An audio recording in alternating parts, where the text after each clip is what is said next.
Season, inflamed by the sun, man languishes, the flock languishes, and the pine tree burns. The cuckoo unleashes its voice, and as soon as it is heard, the turtle dove sings. As soon as it's heard, the turtle dove sings, and the goldfinch too. A gentle breeze blows, but suddenly the north wind appears. The shepherd weeps because overheard lies the fierce storm, its destiny. So this is just a part for the first movement. There are other imageries going on in the sonnet for the second and third movement as well. So we have different imageries here. In the beginning, very hot summer, the man and his flute, they're both really tired. They're so fatigued that they can't do anything, and even the tree is burning. So we want to show that. And you captured this so beautifully. Why don't we pull the music stand and your music too so we can go through some of the details? Sorry? Oh, that'll be great, yes.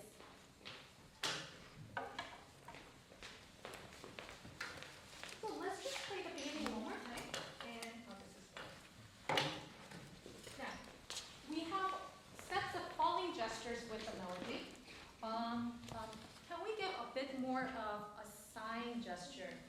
So a little less on the second note, and also a little shorter as well.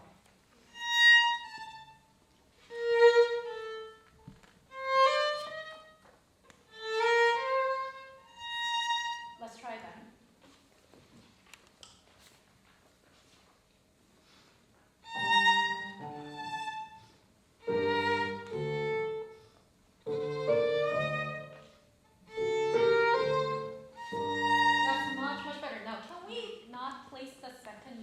Important as the first note. Can we tie the first and second note together?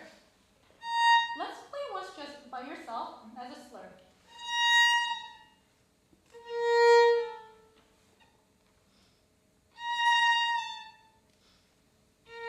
Beautiful. Now let's play with the original bow.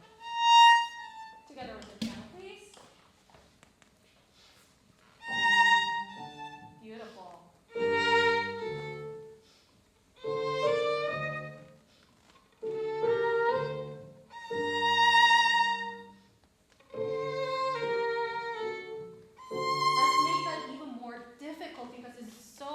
We're so tired, we can't do anything.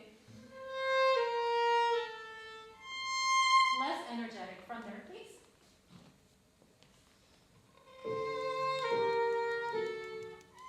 That's wonderful.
And you showed your virtuosic passages really well. Now, how fast can you play this? Did you decide on purpose to play at this tempo, or? Yeah, okay. Okay. It doesn't hurt to go a little faster. Now, I usually don't say this with other pieces because with some of the, like for example, Paganini or any virtuosic pieces, usually I tell my students, okay, don't rush.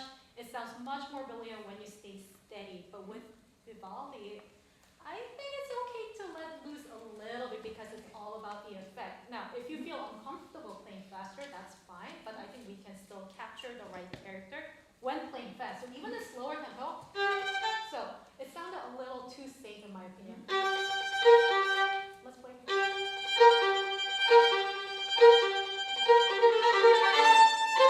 Just a little bit crazier.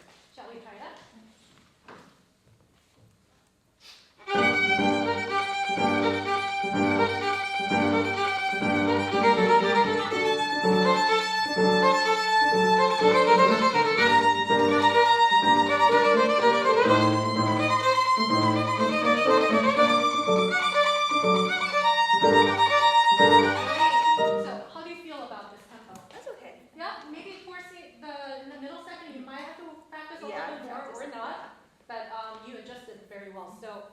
You can decide to play a little bit slower if you wanted to, but still have that character. Now, this is the passage where it's about the cuckoo. So if we can accent that a little more.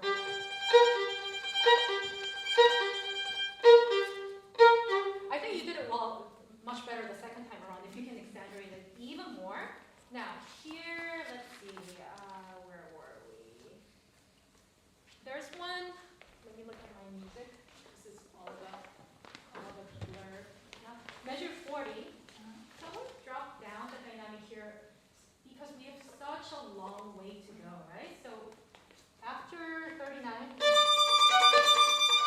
let's see, that's a down bow.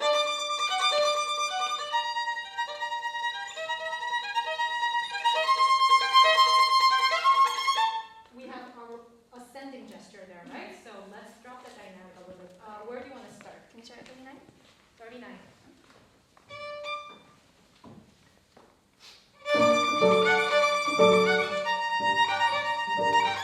Let's say even softer. So dropping the dynamic was great, but you got louder a little too soon.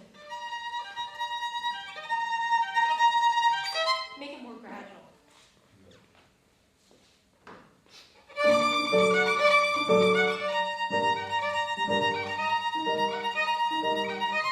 Now you can grow even more.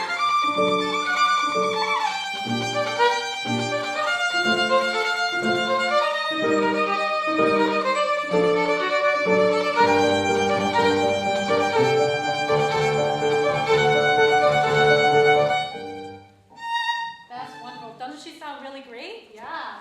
So, I'm just helping you color your imagination even more. You were showing me all these details already, but I'm just asking you to exaggerate more, and suddenly you sounded like a totally different person. Keep in mind, Vivaldi himself was also a violinist, and he was able to, again, show these colors through different violinistic techniques, which back in the days, people didn't even imagine it was possible. So we need to really utilize all these tools. Now, this part is the part where the birds sing. I think it says the turtle dove and goldfinch. I think that was the name. I had to look it up because I'm like, what's a goldfinch? It's a little tiny yellow bird. Now, I think this is the part where we can be a little bit freer as well.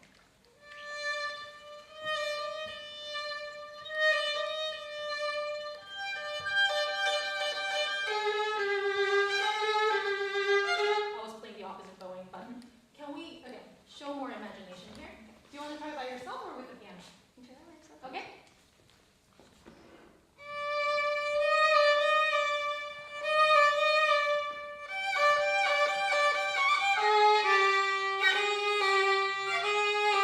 That's great. So do we agree that here is the part, is the part where we want to be a little bit wilder, right? So we can take the energy off a little bit before to set it up. We don't want to give away the energy too soon, right? So maybe not too loud here, but we don't know where to go. Let's try it.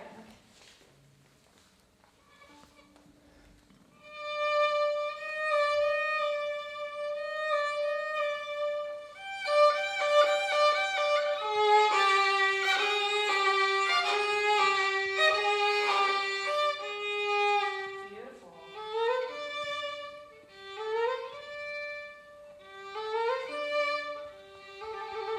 Again, that's a totally different person playing, and I love that.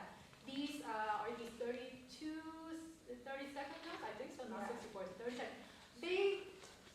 You're already singing it in a freestyle. I think it can be even more exaggerated. If you want, you can press them a little bit more. A little bit quicker, too.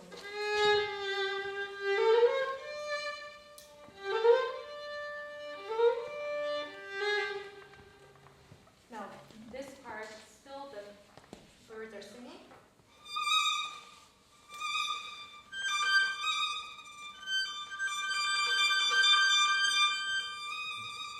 Even freer. Together with the piano, please. That's a nasty shift, isn't it? Yeah. Don't be afraid. The worst case is that you're going to be out of tune, but if you worry, you're going to be out of tune anyway, so just jump into it, right? Of course, you have to practice to make it. Sure, wherever you like. Sorry.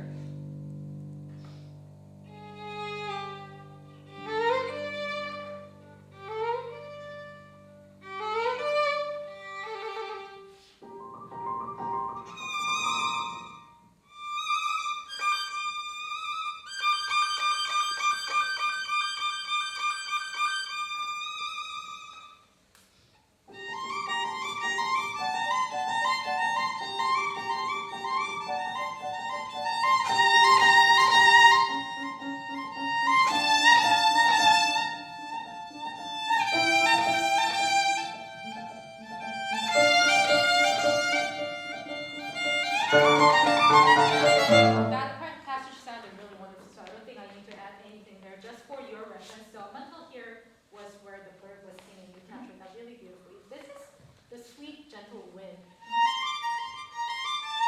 Again, I think you showed that perfectly, beautifully. This is the north wind that's suddenly approaching. I mean, big storm. Again, you showed that really beautifully. Let's see. Can we skip to 116? This is rehearsal E. This is where the shepherd is weeping because he's afraid that the fierce storm will come and that'll be his destiny. So he's very worried. And I think we need to show that a little bit more. With longer phrasing too.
Reach the maximum dynamics a little before, and you weren't able to get more on that E flat, so be careful before.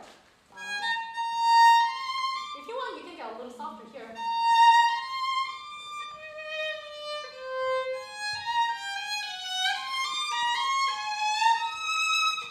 A little bit more there. Where's a good place? Sure.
this particular purpose, it might have worked because you were doing a single movement. So you need to agree with the pianist or the orchestra what you want to do there. Can we just, so am I correct about the fact that you're just going straight to the last note? Yes. Yes, so let's just do the 170 from, oh, sorry. Right, I had to extend the last note a little bit more, but let's see what you come up with it, and this will be the last thing we work on. 2 minutes.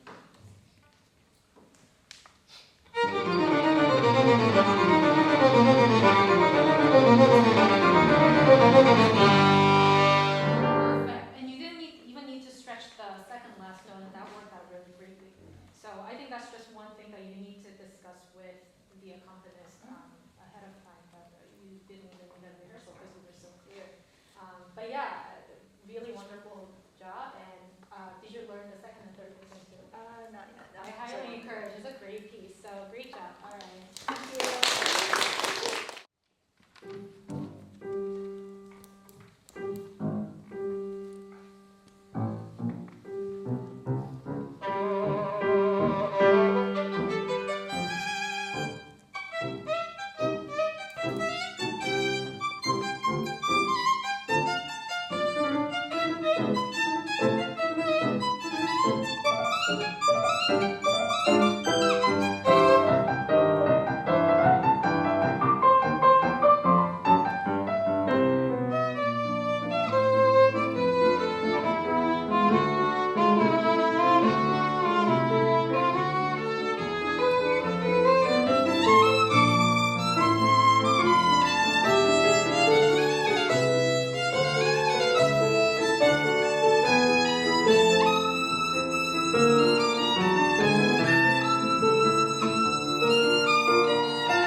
During this time when he wrote the piece, the Soviet Union was promoting happy pieces.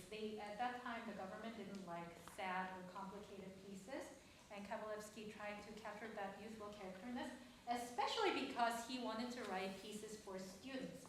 He was a big promoter for education. He was a teacher, a music teacher, and when he was teaching, he was disappointed by the music materials that were accessible for students. So he wanted to write a good music, not just some like boring, simple music for students, but something that actually sounds good, like this one. This piece, even though it's called a student concerto, it's actually really hard, isn't it? And you played it so beautifully. So I think you already have the left-hand technique. You have a great bowing technique to really show that character, and we just need to have a little more fun now. I think it's time to have more fun. So we will go through the details throughout the piece, but I would like to hear the beginning one more time. And so I think the beginning was great. This first part, two staccatos.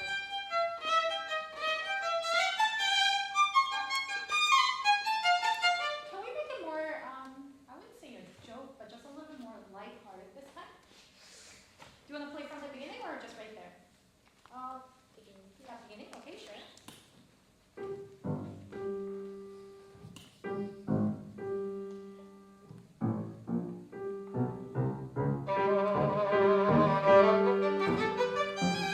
Yes, can we make a little more crescendo? More crescendo on the right from where you start. A little more direction there, like a buzzing beat. From your trill, please. Do you want to start from your trill? The piano will follow you, right there.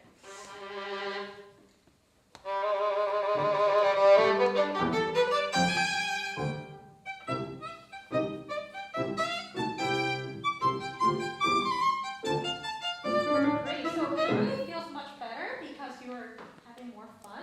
Now, let's not sacrifice our sound though because you want it to be lighthearted, so suddenly the dynamic dropped a little bit. Can we be a little more present? A little more contact between your bow and the string. Right there, please. Oops, wrong note. Great.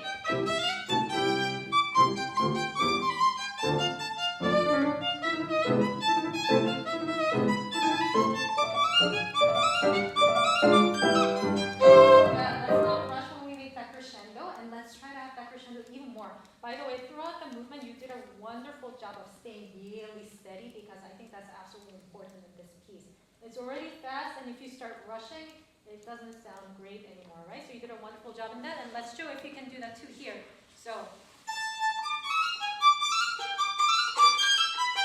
even more crescendo and stay absolutely steady behind the beat. Okay? Do you need the music to start in the middle of the piece, or you're fine? Let's go from.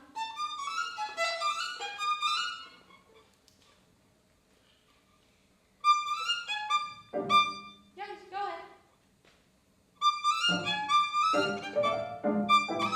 Is that a bad place to start? Where do you want to start?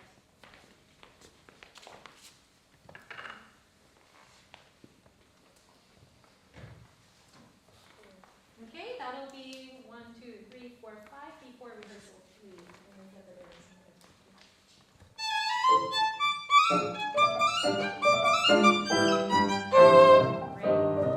Great. Keep going.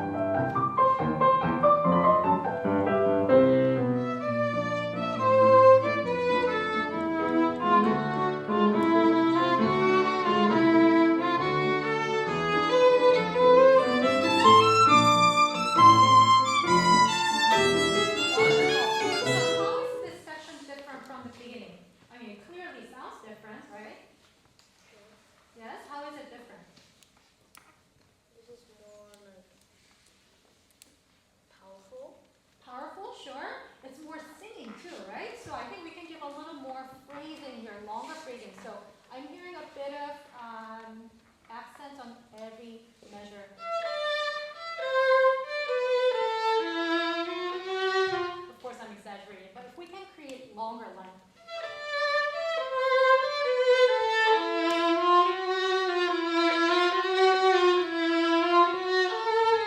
Especially here, let's open up when we go to a higher register.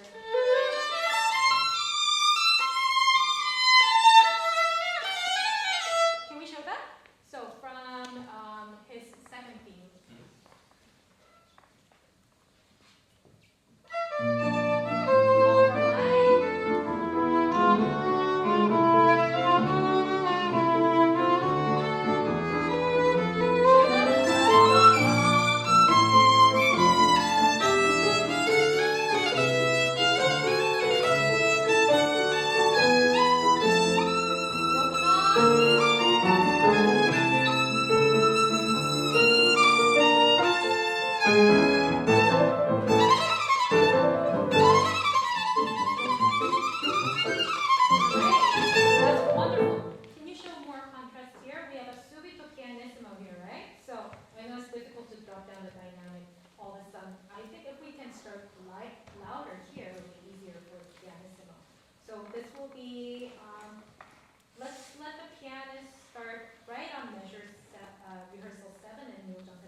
Never vibrate on my pinky in college just because it's uncomfortable, and my professor was always like, hey, you forgot to vibrate the fourth finger, and I'm like, oh shoot.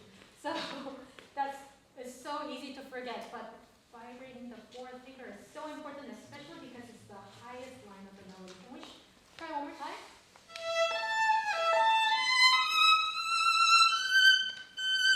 Much more there.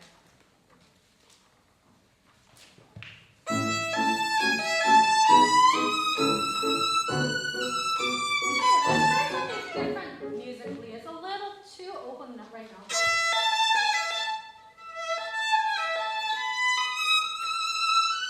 Wait, save your energy for the higher F sharp, okay? Let's try one more time.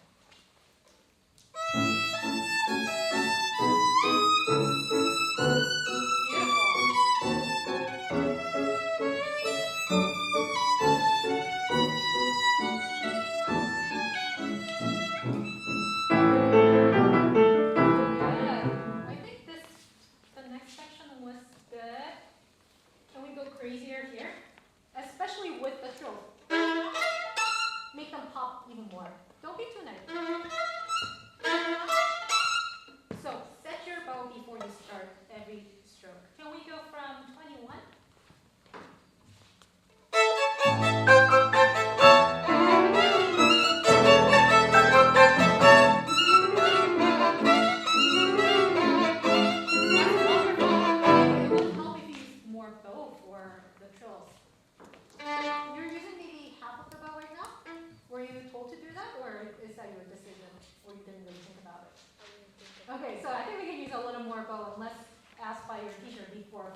it's probably a good reason if he or she did that.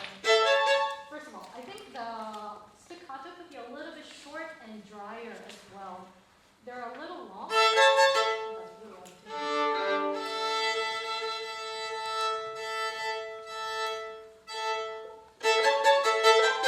little bit more crispier.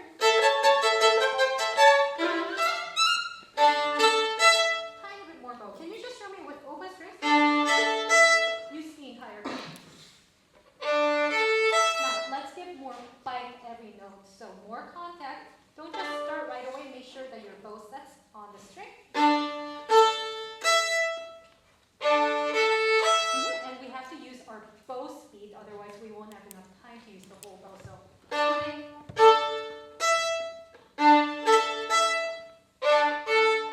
one more time, control your bow. Can you listen to your sound on the first note? It's a little uncontrolled. Now more attack.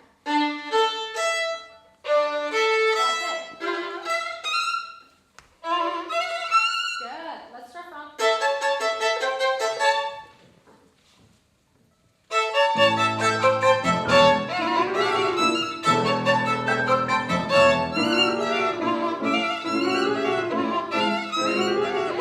Wonderful. Can these high E's pop even more? Especially the higher ones, they have to really make a point. So can we go from the second time?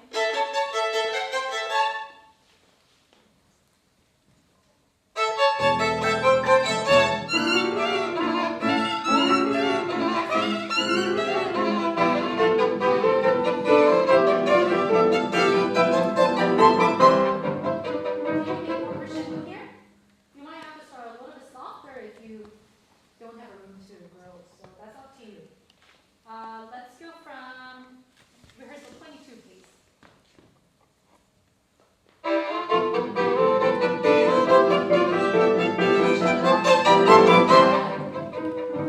used a great method actually. So in the music we actually have 2 measures of crescendo, but Kyle, right?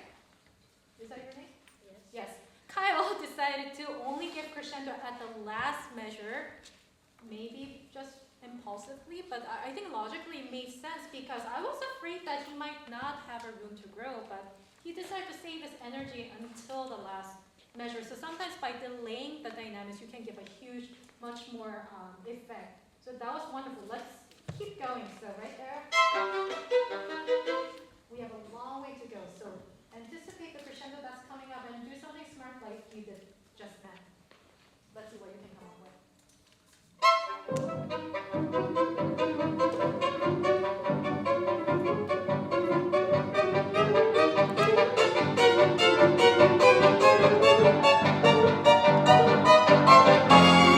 That's wonderful. I really like how you lined the crescendo.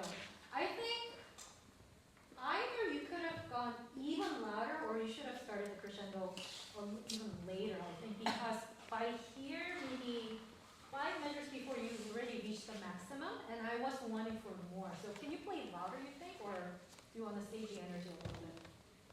I can play louder. Okay, you can play louder. Just really go to the end, right? Let's do the same passage one more time, please.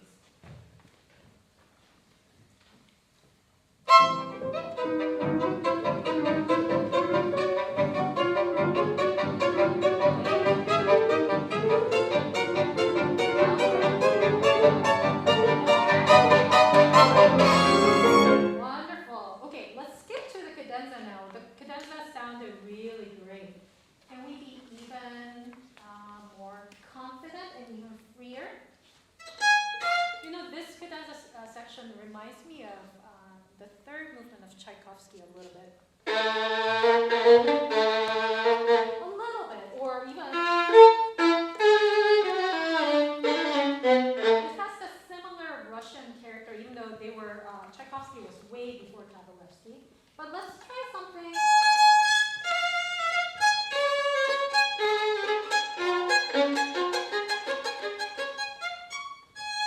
Something more imaginative, okay? Let's try that. That's by yourself.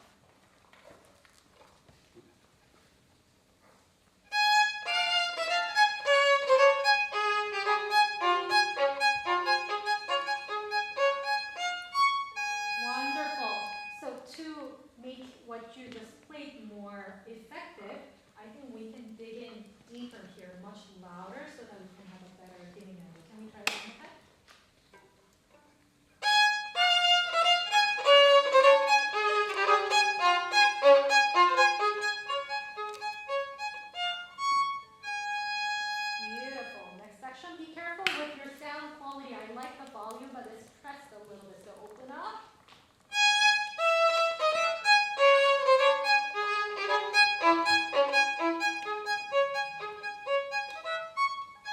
That's great. I'm going to flip the page already. Keep going. So this is a place where we can have a little bit more fun, right?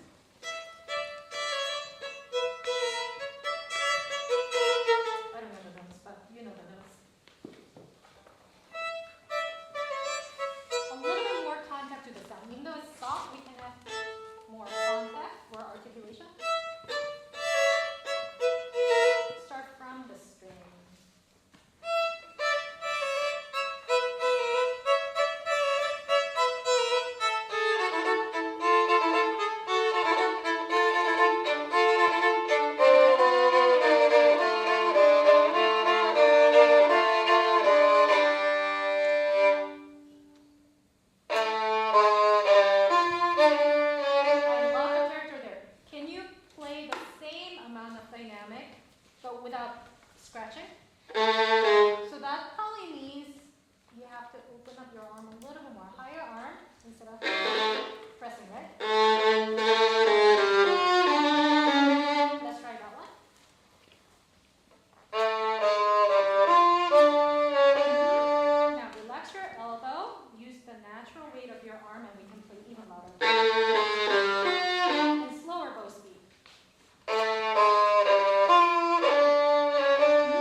Beautiful one too. So hopefully one day you'll play the entire concerto in one sitting. That'll be great. All right, good job.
Invierno, Porteño, or Winter of Buenos Aires. It's from a collection of pieces from Piazzolla's Four Seasons. So he wrote a summer, a winter, a spring, and an autumn. And this is a violin solo version of originally a tango quintet piece. Great. So yes, this particular transcription was transcribed by a Russian composer, I believe, or Ukrainian, in 1999. So this is rather a recent composition, or more like a transcription, if you call it. And one interesting thing about this transcription is that it actually has some quotations of Vivaldi, and I'm sure some of you have heard it. Now, quotation of summer, I believe. So maybe that kind of explains the opposite, seasons, the hemisphere inversion. Like for example, that's summer. But towards the end, we have a quotation of the winter, where it depicts the raindrops, I believe. So it could be maybe a little simpler. I think the sonnet behind that slow movement that we all know of is, I think it says something like the man sits peacefully at his home listening to the raindrops. So I think that pizzicato was trying to depict that in a very simple melody. Now, you did really wonderful job of, like I said, capturing that tango characteristics by using different sounds, different glissandos and rubatos. I really love that. I think what you could do is enhance it even more by helping, especially with the vibrato. Your vibrato tends to be a little bit small, and I'm afraid that maybe at the back of the hall, the vibrato might not be heard as clearly as in the front, for example. So sometimes you could use a little bit bigger vibrato to enhance the sound, and also use even more types of bow pressure to capture that seductive quality that you were giving us through music. So let's, know, your beginning was really wonderful. I really like the edginess of how you played it because personally I haven't played this piece. I've only played the autumn, so I had an wonderful opportunity of learning this piece thanks to you. And one of the versions that I heard was a little bit more lyrical in the beginning. But I like how you played. It was a little bit drier, right? Can you show me one more time? Yeah, so it was even more tango-like. Now, Piazzolla, he was a tango composer. He made a new genre of nuevo tango or tango, the new tango, because he was classically trained. However, his teacher, when he moved to Paris to study with Nadine Boulanger, I might be totally butchering the pronunciation. You know, he was imitating all these classical composers like Ravel, Stravinsky, and the teacher was basically like, "What are you doing? Like, you don't really sound special." And she asked him, "Can you play for me tango, or can you play for me your own music?" And when he played the tango, she was like, "That's it. That's your own voice." And that's when he came back to tango and composed all these great pieces. However, because of his classical background, he's able to do even more than what tango used to be. So that's why we have all these great violin techniques too, that is transcribed. Can you show me from your cadenza section? Do you need the music writer?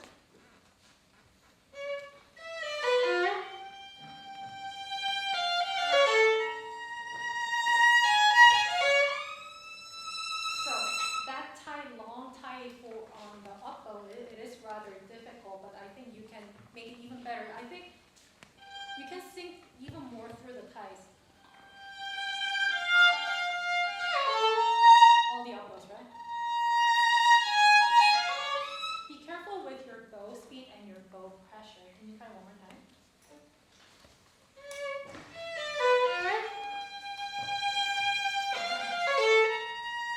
Wonderful. So that E is longer than you think. It's 4 entire beats, right? So you need to save your bow E more. Do you start up bow?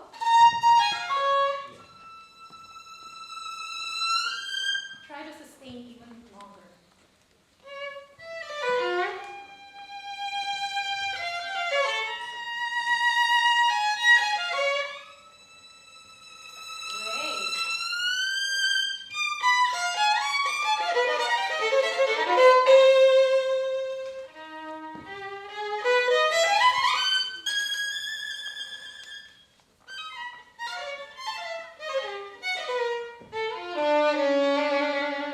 I really like that tone of your C sharp, and I wish that you could show it in the next section too, that wonderful tone, because when you were performing for us in the beginning, it was a little bit pressed. So keep your arm high. Now, da-da-da-da, ba-da-da. I'm not even going to try to demonstrate because I know that I'm not sure. But can it be even more playful? It sounds a little calculated. Go from the...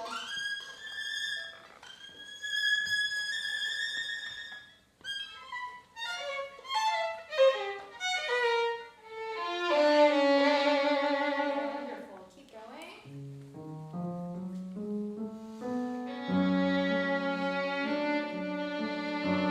This is the part where I wish that you had a little bigger vibrato to amplify the sound.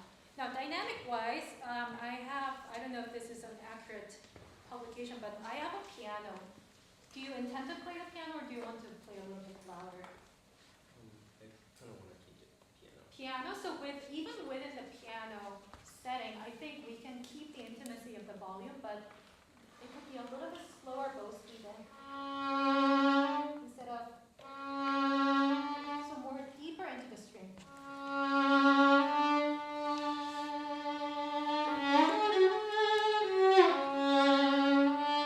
Maybe a little more here.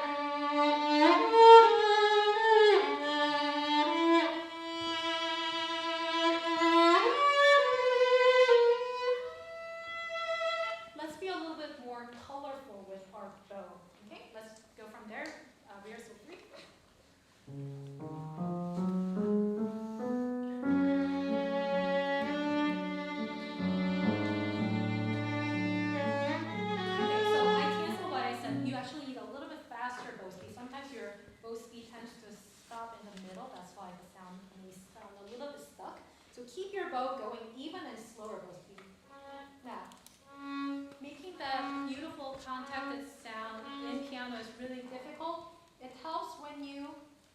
the bow closer to the string by using your pinky. It's really easy for your bow to collapse, right?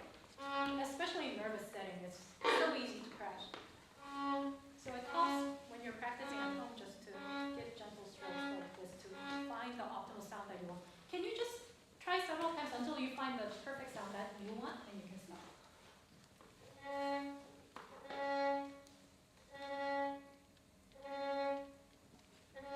help with the vibrato as well. Good. So once your bow hair touches the string, then you need to engage and keep going with the bow speed, otherwise it'll be stuck in the froth, right? So now let's play and keep that beautiful intimate sound.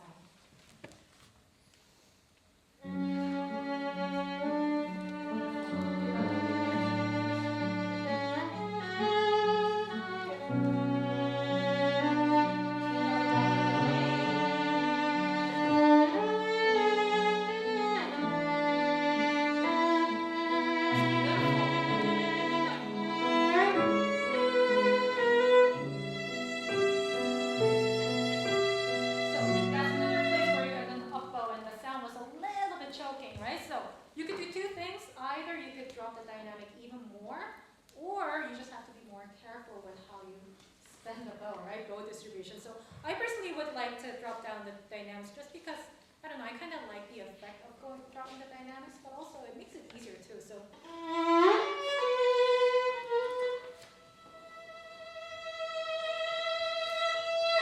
And just keep your bow speed going. Where do you want to go?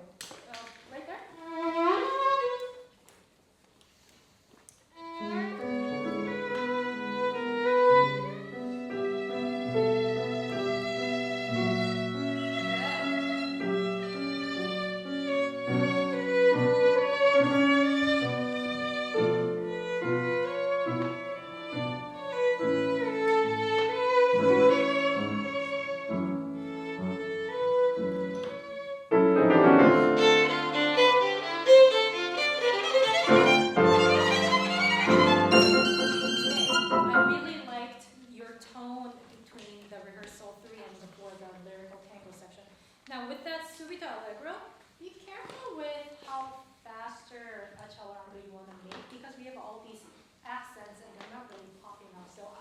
You to not go as fast, especially towards the end. Da da da da da da da da da. We need to show all of them. Can you play by yourself? So you are showing the accent, but I'm not sure if the back of the bigger hall or Carnegie Hall someone would hear that. So maybe use a little more bow.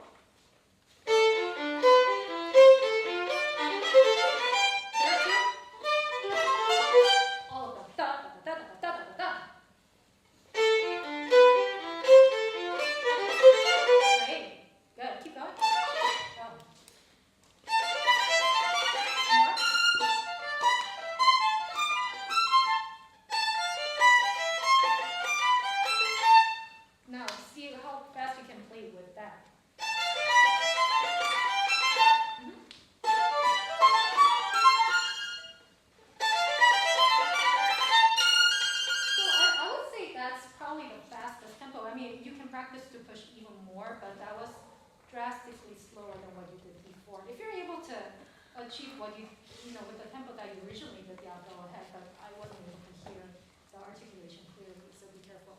All right, let's go from that Vivaldi quotation. I think sounded great, so I don't need to really touch upon that. Let's go to rehearsal 8, again, where we have the, keep in mind, beautiful tone, using your bow pressure and bow speed, and bigger vibrato.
playing it clearly. So I do like it. However, what you're showing is, now you're showing a little more on you're actually emphasizing the 8 notes. What I meant was, and you can decide whether you like this version or the other one because I think they're totally valid. I meant a continuation. Instead of, because previously what I heard was a bit of that. I heard an abrupt stop. So you be the boss and you decide what you want, but show me something convincing. Okay?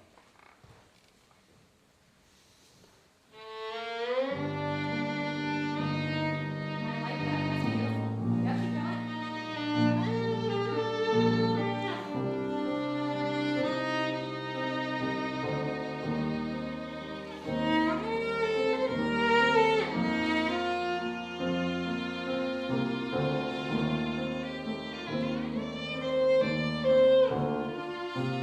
I think that could be even more expressive. It sounds a little dry. More singing there, please. Go from measure 59.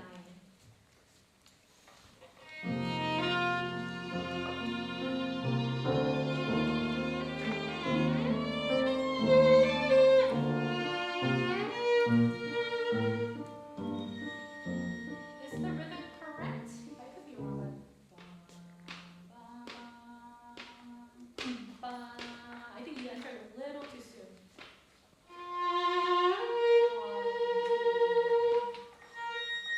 Try one more time. Right there. 3, 4, and that's a little too late. So, and following rhythm of a composer is so important because they're written for a particular reason, right? Let's try one more time. Oh, you're really working hard. Huh? Right there.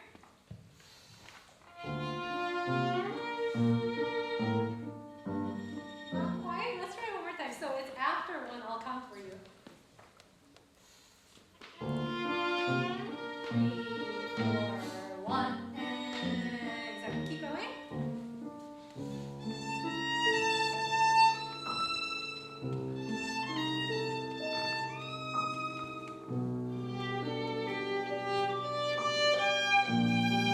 I love how you're singing these.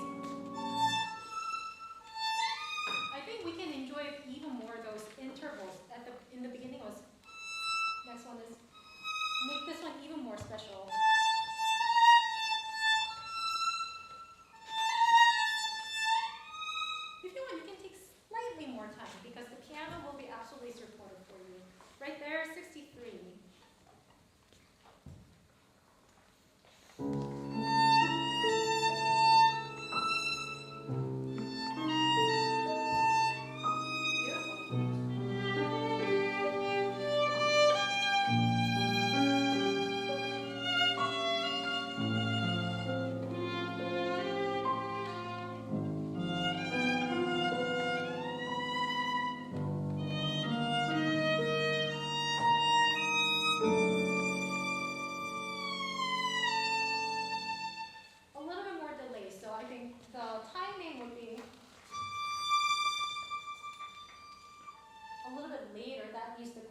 That's wonderful. Okay, my final thing before we wrap up, because we're running out of time, and sounds beautiful, by the way.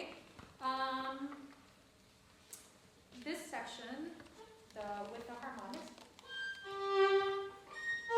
harmonics didn't quite speak, right? We just need to apply a little heavier way. Can you show me by yourself?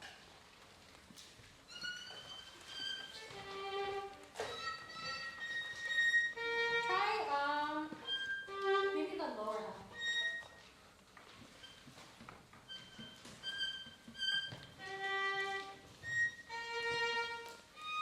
And even heavier possible.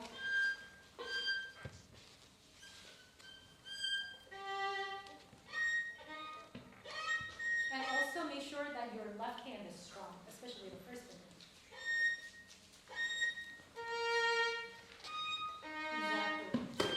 Yeah. So play around with it and see if you can find even better sound here.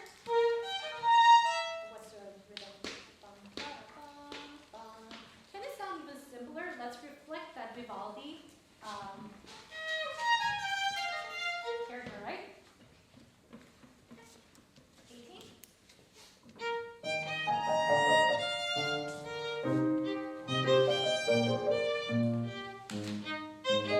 Yeah, can you show me 21? We want to capture not only simplicity but also clear sound.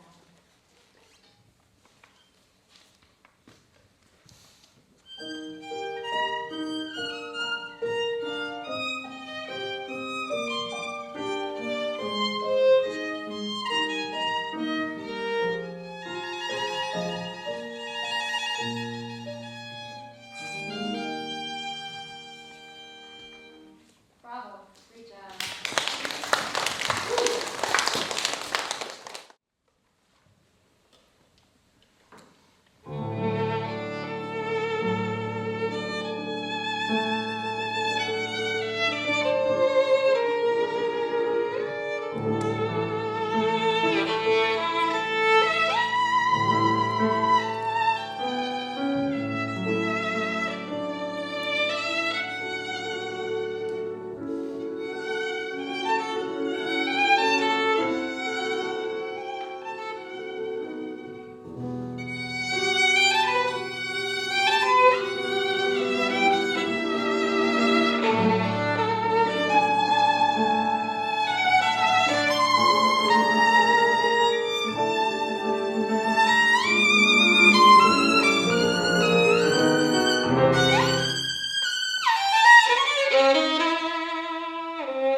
captures the Hollywood essence of this piece really well too. So for those of you who don't know about the Korngold Concerto, this was probably one of his first pieces, or maybe the first piece that he decided to write an actual classical music, because after he's from Austria, right? After he left Austria, he came to the United States and wrote a bunch of film music. And when the Nazi regime, when they vanished, what's the word for it? When they were extinguished, he decided to go back to writing classical music. So this was sort of a redemption piece for himself, because he was, maybe in a way, this from what I read, in a way kind of embarrassed that he was writing film music only and not writing the classical music anymore. So this was the piece like, yeah, I'm really going to write something really great, and it's really showing. However, it's showing the film music characteristic too, which Lucas, right, is really showing amazingly. Now,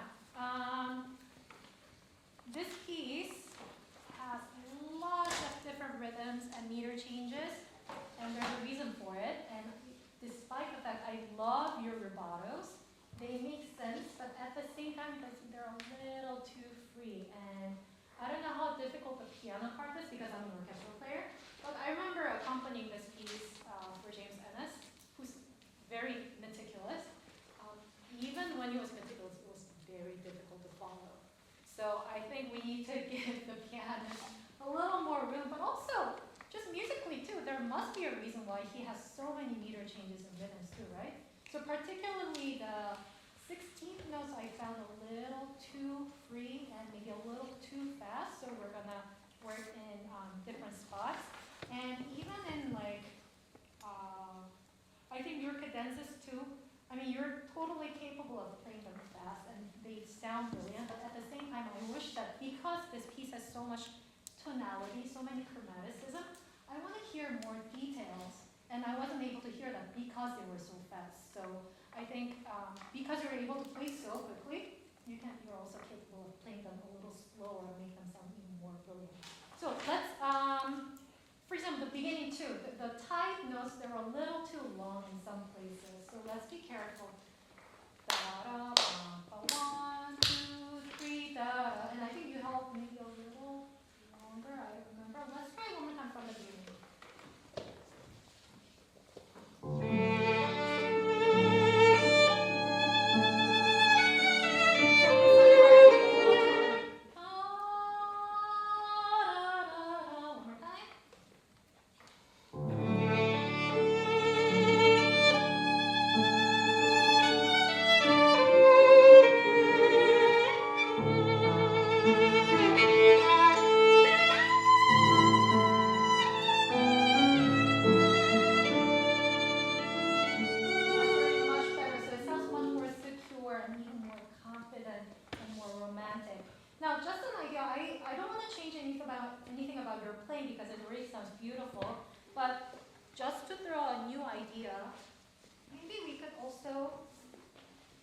Changing the color a little bit on that G sharp, because it's so special. I mean, like, we're in the key of D major, and that G sharp is what? A leading tone?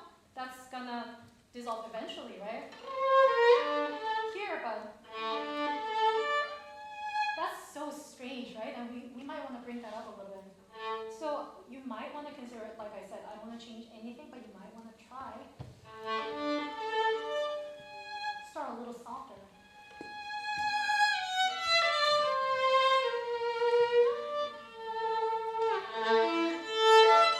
This can be a little bit brighter for as a affirmation. Let's try that just for an experiment.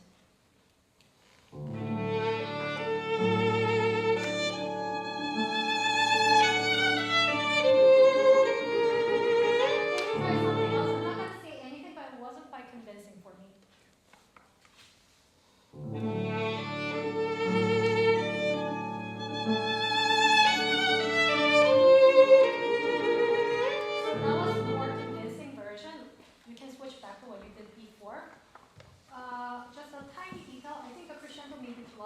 Too much. It's just the opening, right? So let's not go all the way to like forte fortissimo.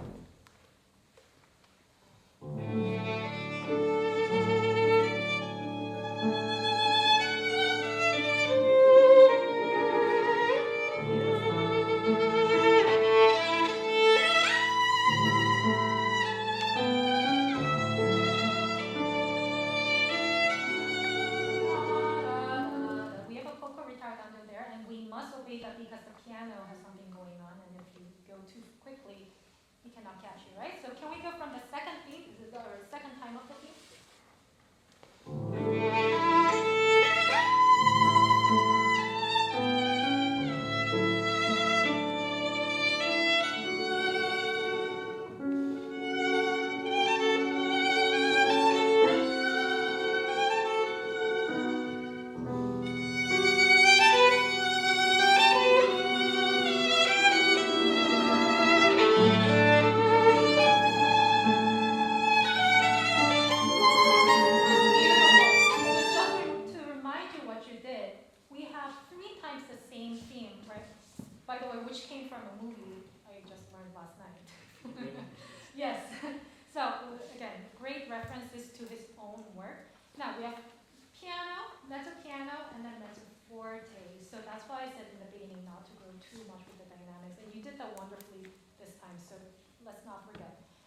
That was all great. Let's go from rehearsal 3.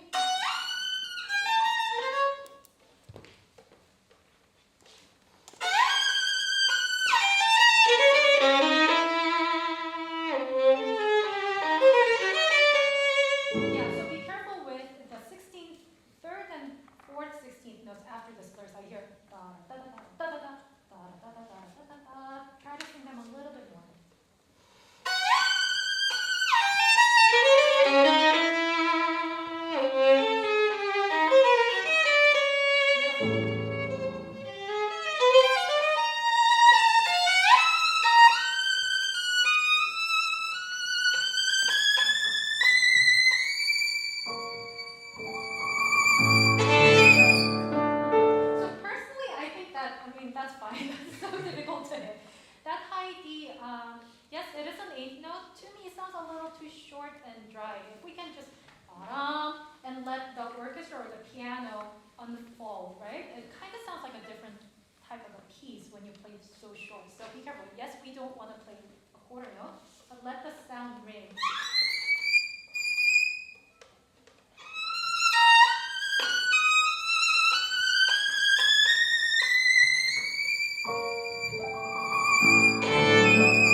Where's a good place? Do you want to go from that D major?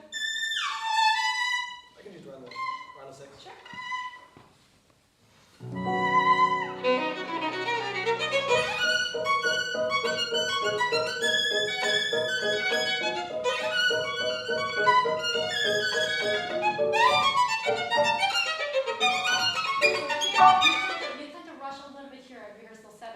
By the way, the beginning of Poco Più Mosso, that was very convincing because when I heard this for the first time, I was like hearing birds, and when you play too fast, I couldn't really imagine that. Now I'm hearing all these clear sounds. That's great. I know they're hard. That's why you need to slow down even more, right? Can you start right there? Right there? Yeah. Yeah. I don't know where we're 7. 7. Yeah.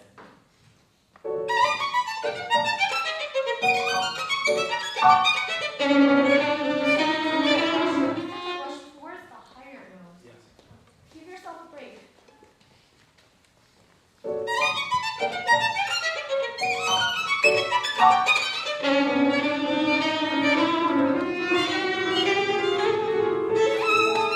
That's much better. Now, the sextuplets, I'm not hearing the notes clearly.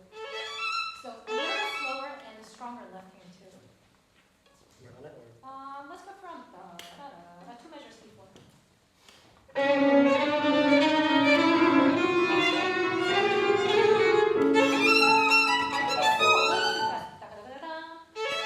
Yeah, exactly.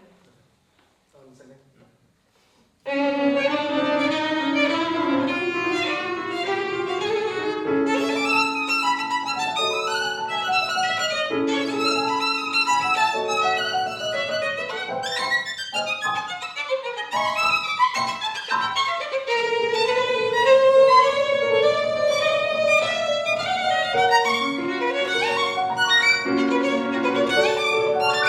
this was one of the cases where you also rushed a little bit. Up until there, it was great. You hit all the notes, which is great. And because you were steady, it sounded much more brilliant. So da-da-da, ba-ba-ba-ba-da-da, da-da-da. That's towards the end of the measure. That's where you rushed. Can we go straight from rehearsal 10, please?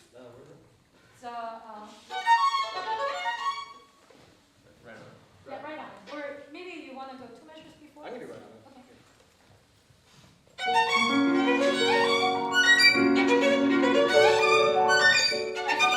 So you tend to rush after the ties. Yeah. You're waiting too long, right? So anticipate and slower 16.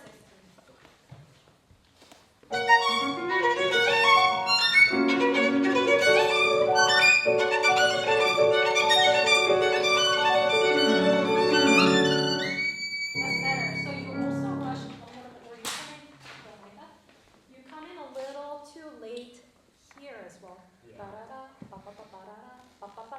And don't rush here as well. Da-da-da-da-da-da. One last time.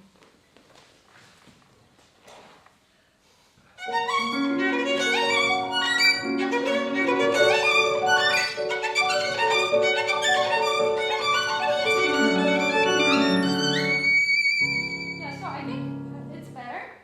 Still needs there's a room for improvement. I think one way to do is just play it really slow by yourself when you're practicing, and just really make every note intentional, right? So as slow as, right? And then when you're ready, you can maybe practice with the metronome still at a slower tempo, and just bring it on. You know the procedure, but that's one of the spots where I wish, because it's so hard, you can make it steadier. Let's go from 13 was great. Let's go from pick up to rehearsal 15, which means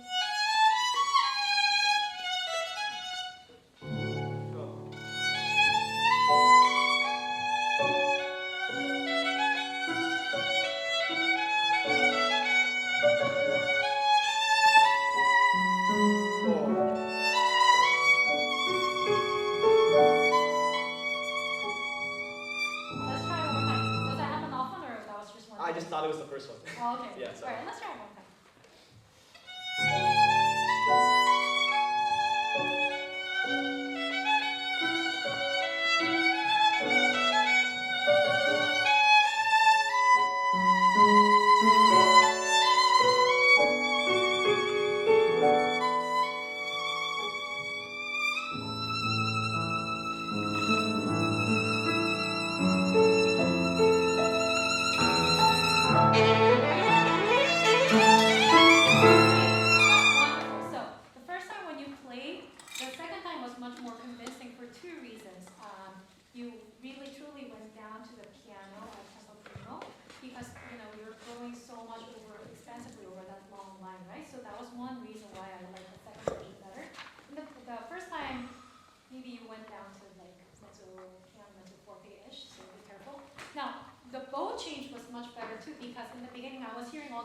happens. I think you got too excited, right? So just be careful. So I think you used slower changes there too. That was much better. So I'm just reminding you all the stuff that you did much better the second time around. Again. Too fast. I want to hear every note. So slow down just a little bit and stronger left hand. Let's go from, yeah, right there, 16.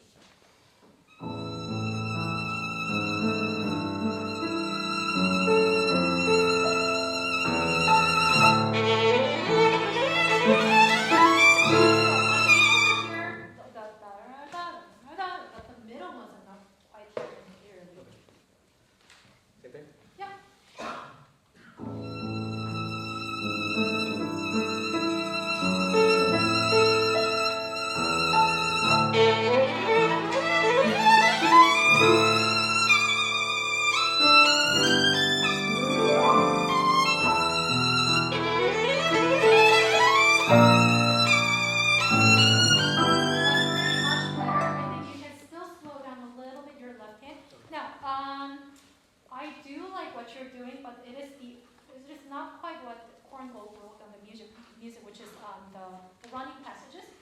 He wrote them, he intended them to start from piano. I do know that a lot of performers don't do that, but can we just try that for fun?